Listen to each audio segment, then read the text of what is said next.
Hello, I'm just packaging some books to send overseas to some people who don't have as many things as I do.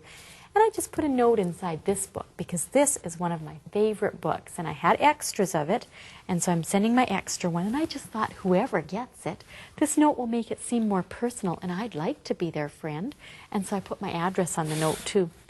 Do you have any extra books or toys or clothes that you don't need? You could share them with people overseas, you know. Books are fun to share because books you can learn things from, and so I'm hoping those people will learn things. Have you ever closed up a box without tape? I'll show you how. You put down one short side and then one tall side and then a short side, keeping it on top this time, and then a tall side, and then end by pulling up the short side. Ta-da! Now, when I take it to the packing place, to the shipping place, I can have them put tape on it. And I just need to carry them down to the car. Yikes. These books are heavy once you put them all together. I don't think I'm going to carry all these boxes down to the car, and my husband won't be home for quite some time. I think I'll get someone help me because I have to go all the way down the stairs, and I don't think I'd manage this. I'll get someone.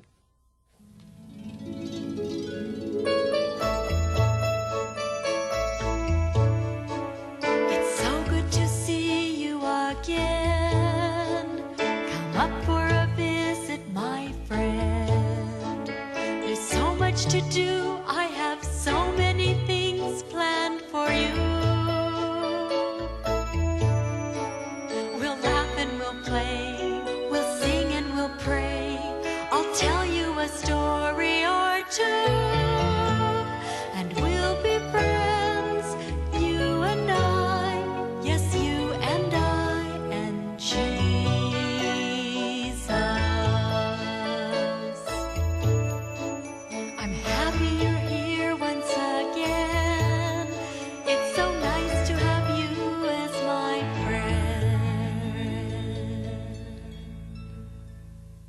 Well, Tammy, thanks so much for coming up to help me, and I'd like you to meet my friends. Hello.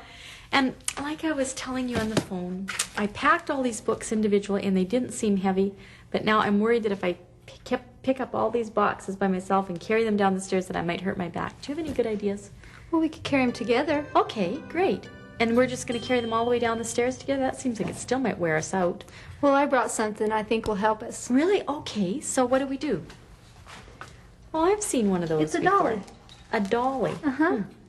Where'd you get one of those? Well, my husband has so many tools in the garage, and so I thought I'd just bring this over. Oh, that's great. Mine does too, but I forgot all about those kind of things. Okay, so what shall we do? Oh, okay, good idea. Oh, boy, working together makes it better, doesn't it? Oh, that's way easier when we both work together. Okay, you ready for this one? Okay, you got it. Oh, this one's even heavier almost, and it's littler. It must be more dense books or something. Okay, I'll kind of push this one over. Oh, this one's heavy too. Oh, that's a lot better. Okay. Now what? Well, I think that when you use your head and the tools that are provided for you, it'll make the job so much easier. Oh, and it's like you make your strength work better for yourself. Okay, Tammy, what do you want me to do to help? Maybe if you pick up on the bottom box, and then I'll just use my foot here and we'll tilt it. Okay. And that'll help. So I kind of have to support them. Okay. Oh, yeah, this is good. Okay, we ready? I'll just sort of steady them here.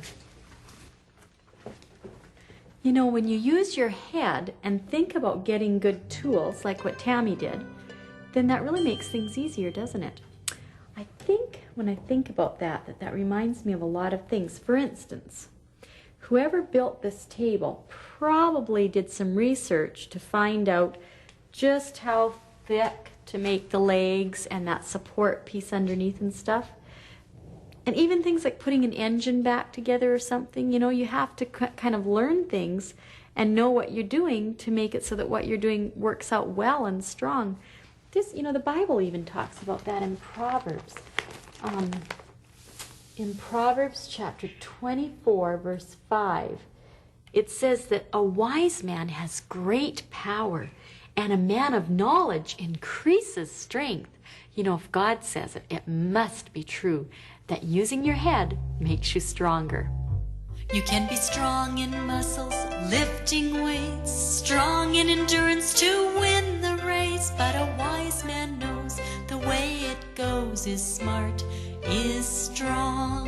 You can be strong in your lungs, strong in your feet, strong in your arms, and strong in your teeth. But a wise man knows the way it goes is smart, is strong.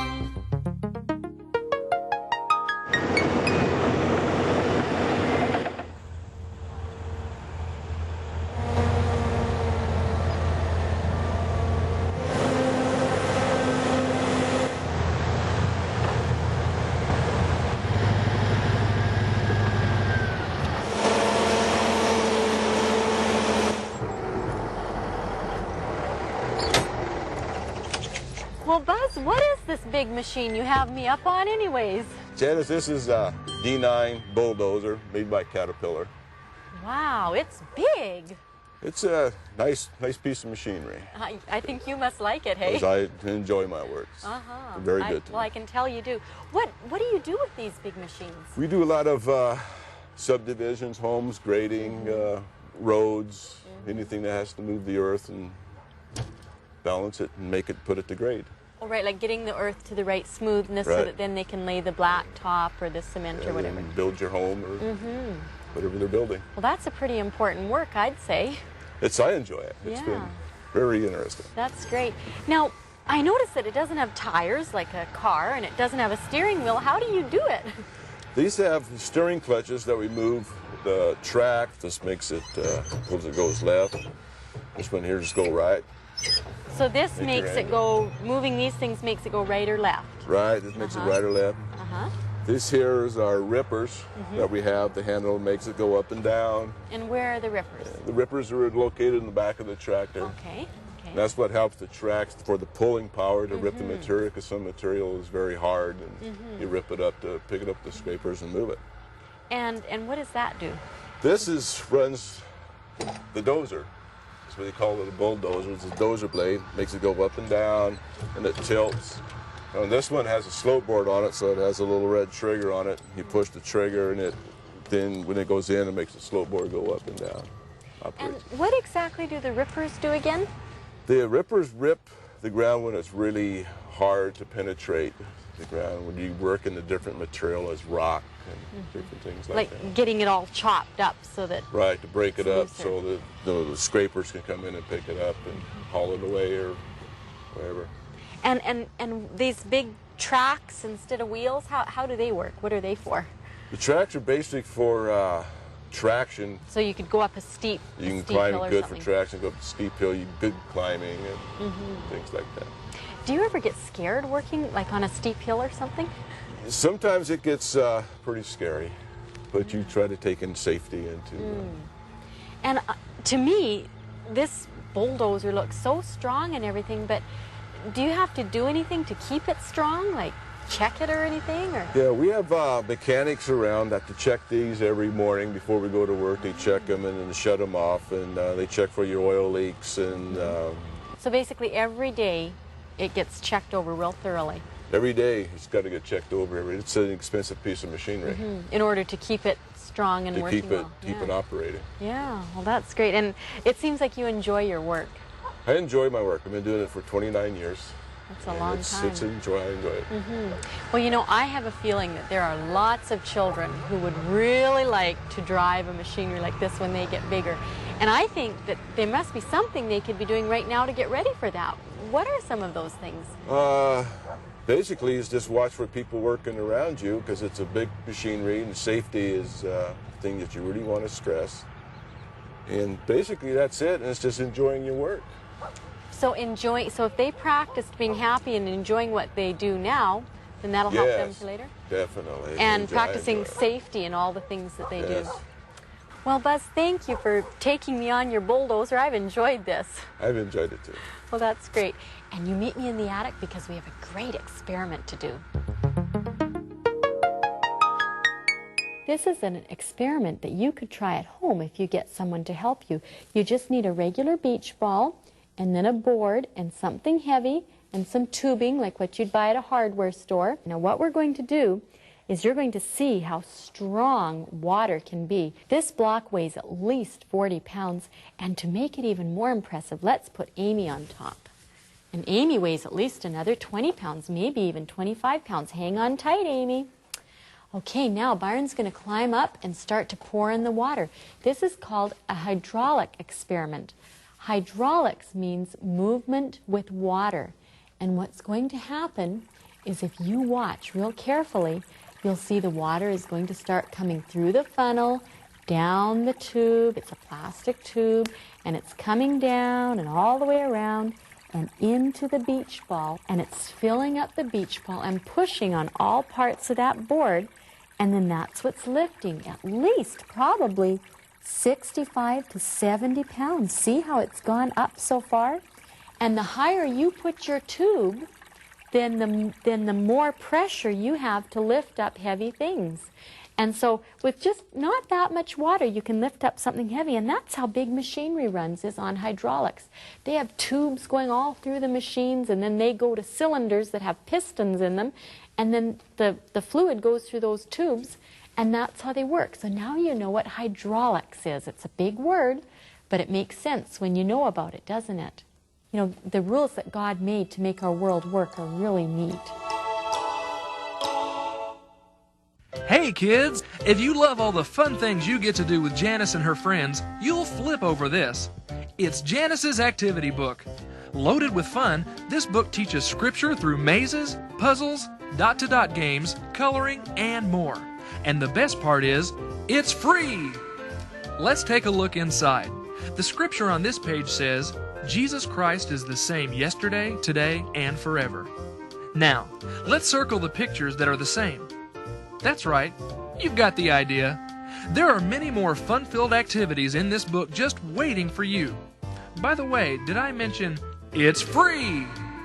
To get your very own copy, have your mom or dad write to Janice's Attic Activity Book, care of 3ABN, P.O. Box 220, West Frankfort, Illinois 62896, or call 1-800-752-3226. Don't wait, order yours today. Did you know that an elephant's trunk has over 40,000 muscles in it? Isn't that incredible? And yet with his trunk, he can lift up a single blade of grass. He can use his trunk to scratch himself, to take a shower with, to pull over trees, to lift up logs. Elephants are strong. Another animal that's very strong is much smaller than an elephant, and yet that animal can lift up to 27 times its body weight. Have you guessed? I'll tell you a story. One day a naturalist was out walking, and as he walked along, all of a sudden he saw on the ground at his feet a patch of wild rice that was 3 feet by 5 feet. Now naturalists are very good at observing things, and so being the good naturalist that he was, he right away hopped down on his knees and just spread right out on the ground and started looking. And you'll never believe what he saw. He saw little ants just scurrying around. Some were plowing in the field, some were pulling up weeds, and others were carrying the weeds away. Well, all summer long, he kept coming back to that little field to watch these rice farmers, the ants who were farming the rice. And he came every day to watch because it was so fascinating. By the end of the summer, that patch, the rice in it had grown to be 24 inches tall, and he watched the ants harvest it. They went scurrying up the stalks of rice. Each ant would grab one kernel of rice, which was almost as big as an ant, and then carry it back down the stalk and into the underground tunnels of the anthill and store the rice. Isn't that amazing how God has made it so that ants are not only strong, but they know to use their heads and work together. They use their brains and add that with their strength to work together. I see a tiny little ant, a small black ant, lifting 20 times its body weight, but they all work together to help each other. Brains and brawn are great.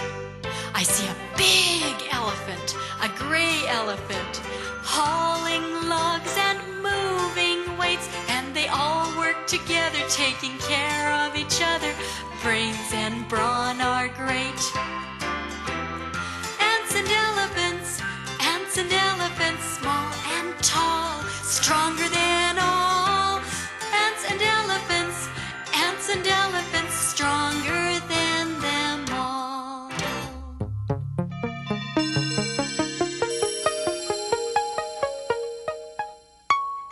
Hi, Dr. Nevlin. Hi, Janice. We just came from the jungle forest, and it was fascinating because we were learning about how strong God has made ants and elephants. And while we were talking, it occurred to me that probably there are some kids watching who would like to know some simple hints of ways that they can become strong.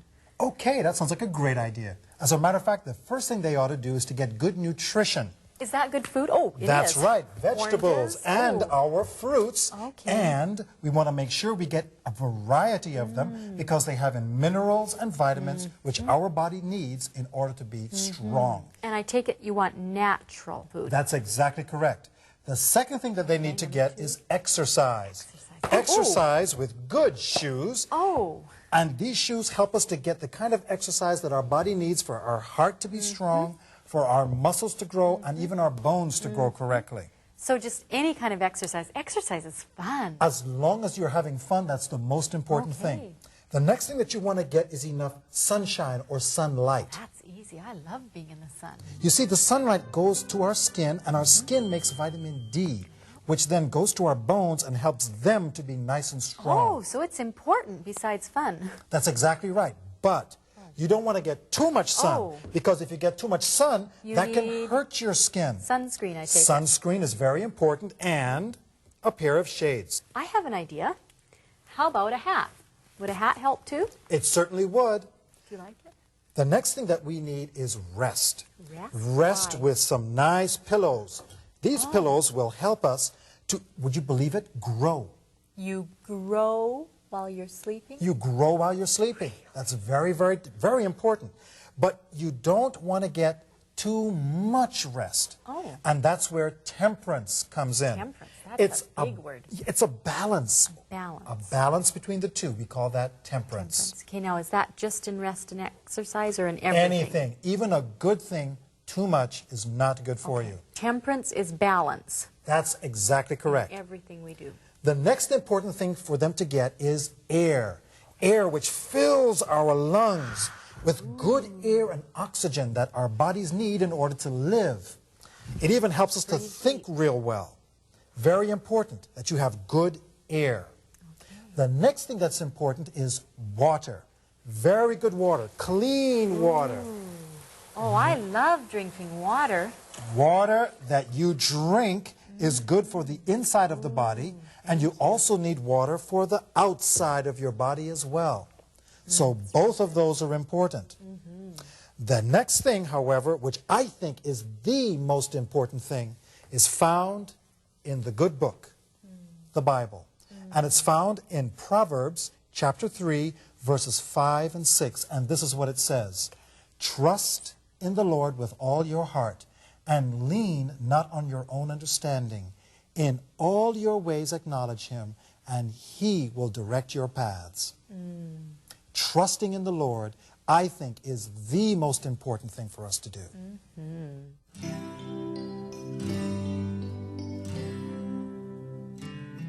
Nutrition, Nutrition, exercise, exercise, water, water, sunshine, sunshine, temperance, temperance, air and rest, air and rest, trust in God. Nutrition, nutrition, exercise, exercise, water, water, sunshine, sunshine, temperance, temperance, air and rest, air and rest. trust in God. Trust in God.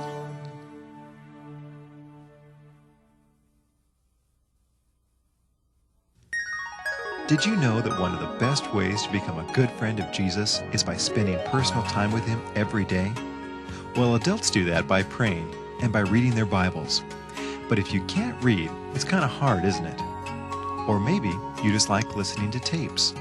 Well, here's a fun way to have your very own devotions every morning when you get up.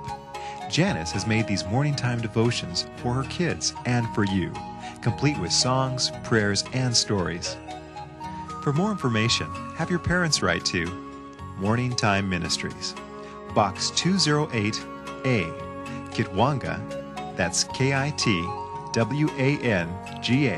British Columbia, V0J2A0, or call 1-800-263-7671. Here's the number again, 1-800-263-7671. You know, the Bible says that people who follow God's rules will be strong like a tree. Let's think about what makes a tree strong.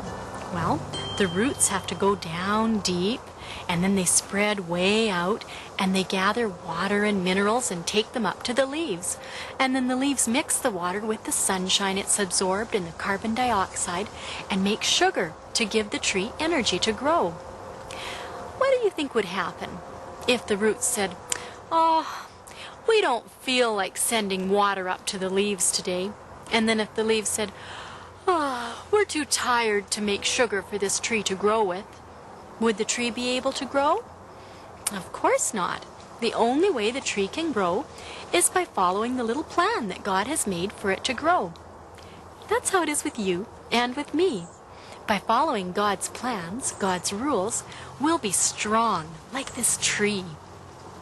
Why don't you meet me in the story corner and we'll have a story.